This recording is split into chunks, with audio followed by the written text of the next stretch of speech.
Hello guys, मेरा नाम है रवि। स्टडी ग्लो में आपका बहुत बहुत स्वागत है। दोस्तों, हम बात करेंगे दूसरे लेक्चर की। जी हाँ दोस्तों, अग्निकुल कॉस्मोस की हमने पहले भी लेक्चर बनाया था, लेकिन उसमें 1 मिनट 29 सेकेंड पहले ही क्या हुआ था दोस्तों, ये जो लॉन्चिंग थी ये रोक दी गई थी। और मैं आपको बताऊं, जब मैंने लेक्चर बनाया था तो उस टाइम पे क्या था, ये न्यूज़ निकल के नहीं आ रही थी। ये तो पता था कि लॉन्चिंग का जो टाइम है रात के 9 बजे खत्म हो चुका है। जब मैं सुबह देख रहा था तो कहीं ये बात आ नहीं रही थी। तो एक दो जगह जो पत्रिका थी वहाँ पर ये बात आई कि शायद लॉन्चिंग हो चुकी है। तो उस दौरान जब हमने लेक्चर बनाया तो उसमें हमने यही बताया था कि लॉन्चिंग हो चुकी है, पर उस टाइम दोस्तों लॉन्चिंग हुई नहीं थी। किसकी लॉन्चिंग नहीं हुई थी? अग्निकुल कॉस्मोस, जो कि एक प्राइवेट स्पेस एजेंसी है, जो कि प्राइवेटली एक तरीके से कंपनी है जो कि रॉकेट लॉन्च करती है, जैसे स्पेस एक्स हुआ, जैसे वर्जिन गैलेक्टिक हुआ, ठीक है, जैसे ब्लू ऑरिजिन हुआ। तो वैसे ये भी है, लेकिन ये इंडियन कंपनी है।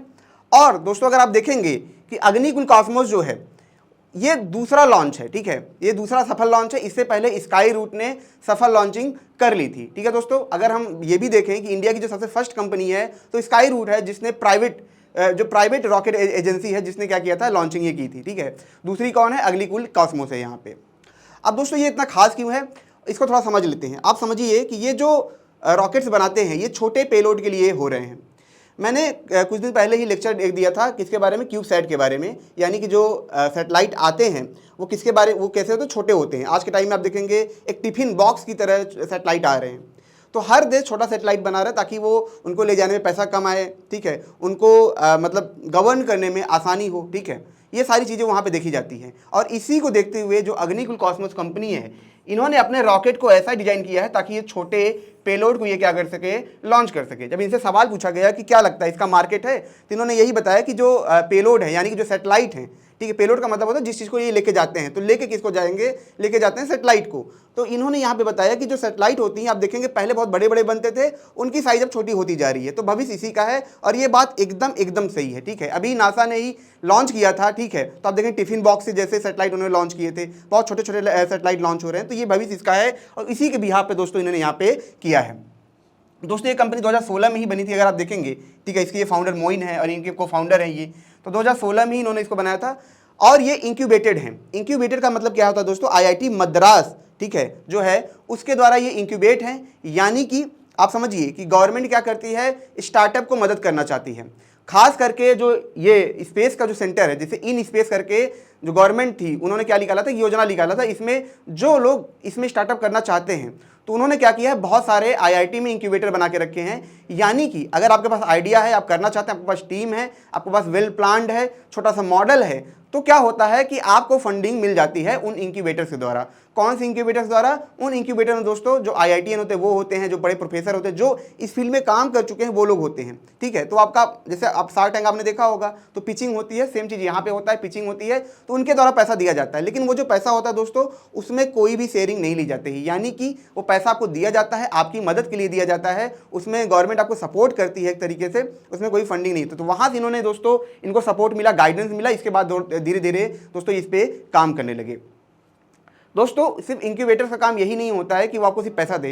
इंक्यूबेटर का काम ये भी होता है कि पैसे के साथ साथ वो क्या करते हैं, आपको गाइड देते हैं, आपको टूल फीचर्स देते हैं, एडवांस फीचर्स देते हैं। जैसे मान लीजिए कि आपने कोई ऐप आप काम करते हैं, आपको इंक्यूबेटर थ्रू फंडिंग मिली है, तो वो सिर्फ आपको ऐप मतलब सिर्फ पैसा ही नहीं देंगे, आपको ऐप फैसिलिटीज देंगे, सॉफ्टवेयर देंगे, आपको होस्टिंग का देंगे, डोमेन फ्री होस्टिंग देंगे, यानी कि 2-3 लाख तक ट्रैफिक उस पर आ सकते हो, फ्री में आपको यूज कर सकते हैं। ये सारी कुछ आपको चीज़ें फ्री में वहाँ पे मिलती हैं। वैसे ही दोस्तों यहाँ पे क्या होता है, जब ये लोग जाते हैं, पैसा उठाते हैं, तो सिर्फ इन्हें पैसा नहीं मिलता है, इन्हें इसरो के द्वारा गाइडेंस मिलता है, ठीक है। कुछ तो नासा के द्वारा जो साइंटिस्ट होते हैं उनके द्वारा इनको गाइडेंस मिलता है।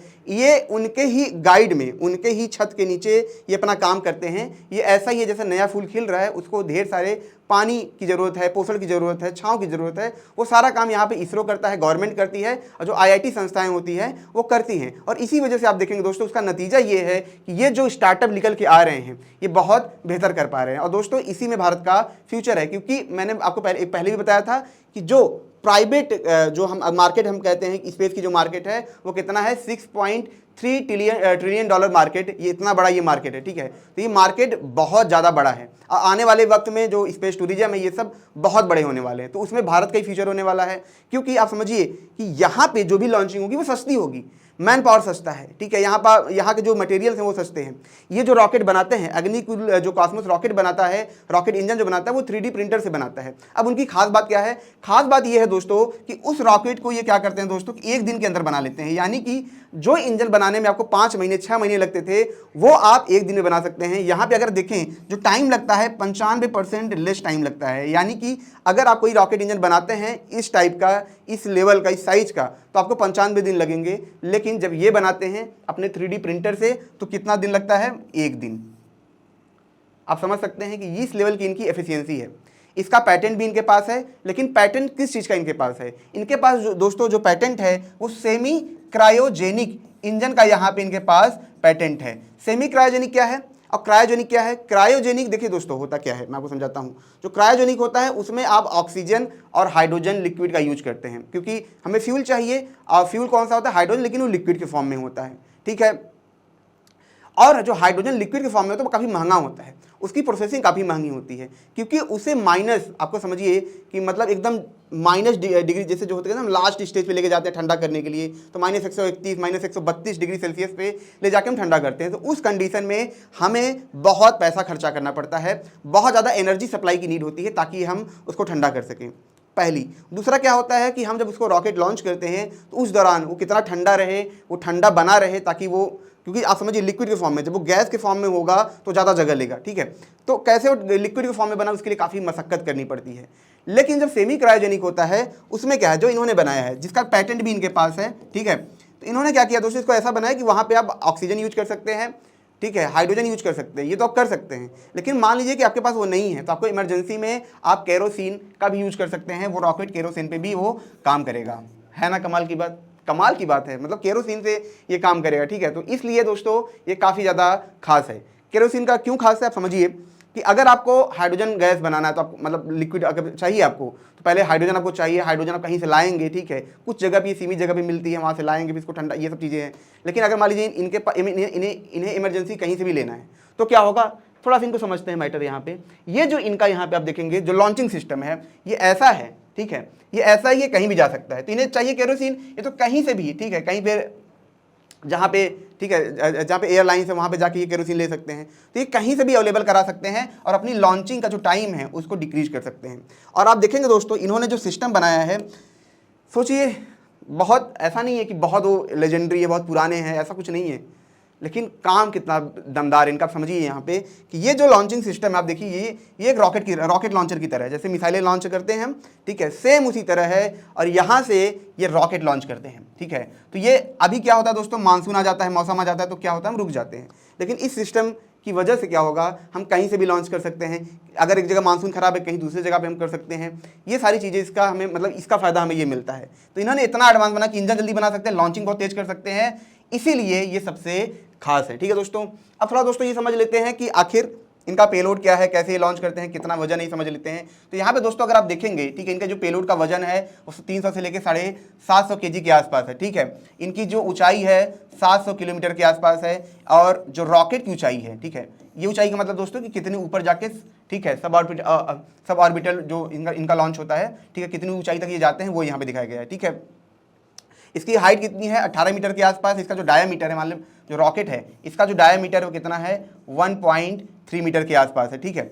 और इस रॉकेट का जो वेट है वो कितना है, 14,000 kg के आसपास है। ये पेलोड था, मतलब कितना बड़े सेटेलाइट वो लेके जा सकता है, आ सकता है, ठीक है। मैंने आपको बताया था 95% यहाँ पे लेस टाइम लगता है। अब दोस्तों फंडिंग की हम बात कर लें, कितना फंडिंग इन्होंने उठाया है, ठीक है। तो यहाँ पे दोस्तों अगर हम अग्निकुल की बात करें तो 300 करोड़, और स्काई रूट जो इनसे पहले जो इंडिया का जिन्होंने फर्स्ट रॉकेट लॉन्च किया था प्राइवेट एजेंसी के थ्रू, ठीक है, जिसका नाम स्काई रूट है, इन्होंने 500 करोड़ की फंडिंग अभी तक ये उठा चुके हैं। किसके थ्रू इनको फायदा मिला है, मैंने बताया था 2020 में गवर्नमेंट ने क्या किया था, इन स्पेस करके एक योजना लॉन्च किया था। उसी योजना के अंतर्गत इन सबको पैसे, फंडिंग, इंक्यूबेटर, ये सब सारे यहाँ पे सपोर्ट किए जाते हैं। मकसद क्या दोस्तों, पेलोड को लॉन्च करना, और दूसरा मकसद क्या है कि -150 डिग्री सेल्सियस, यानी कि जब हम स्पेस में जाते हैं जो पेलोड होता है, जो सैटेलाइट होता है, जो मटेरियल डिस्ट्रक्शन आते हैं वो कैसे होते हैं, कितने ज़्यादा होते हैं, इसकी जांच करना है यहाँ पे, ठीक है। तो दोस्तों यहाँ पे अगर आप देखेंगे ये सारी चीज़ें यहाँ पे की जाती हैं। और आगे क्या, आगे दोस्तों ये लोग करेंगे धमाल, क्योंकि जो मार्केट है ना ये लोग कैप्चर करेंगे। मैं आपको बता रहा हूँ, इंडिया मार्केट कैप्चर करेगा स्पेस का, अगर ढंग से हमने कहा। जैसे इसरो आप देखेंगे हर साल 1000 करोड़ से लेके 1200 करोड़ 800 करोड़ वो कमाता है। वो कैसे कमाता है? दूसरे देशों के जो सैटेलाइट होते हैं उनको लॉन्च करता है, क्योंकि इंडिया में सस्ता पड़ता है। जो स्पेस टूरिज्म का मार्केट है वो भी बहुत बड़ा है, बहुत बहुत बहुत बड़ा होने वाला है। क्योंकि भाई जैसे हम स्विट्जरलैंड घूमने जाते हैं, लोग खर्चा करते ही हैं 1,00,000-2,00,000, ठीक है। अगर वही प्राइस स्पेस के लिए भी होती है, 4-5 लाख 10 लाख तक होती है, तो लोग वहाँ भी जाएंगे। और आप देखेंगे कि जो ब्लू ऑरिजिन है, जेफ बेजोस की कंपनी है, वो कर रही है, तो इंडिया भी करेगा ही करेगा, ये फ्यूचर होने वाला है। तो दोस्तों ये छोटा सा लेक्चर था। अगर ये आपको अच्छा लगा हो तो इसे लाइक करें, कमेंट करें, शेयर जरूर करें। मिलते हैं नेक्स्ट लेक्चर में। Thank you so much.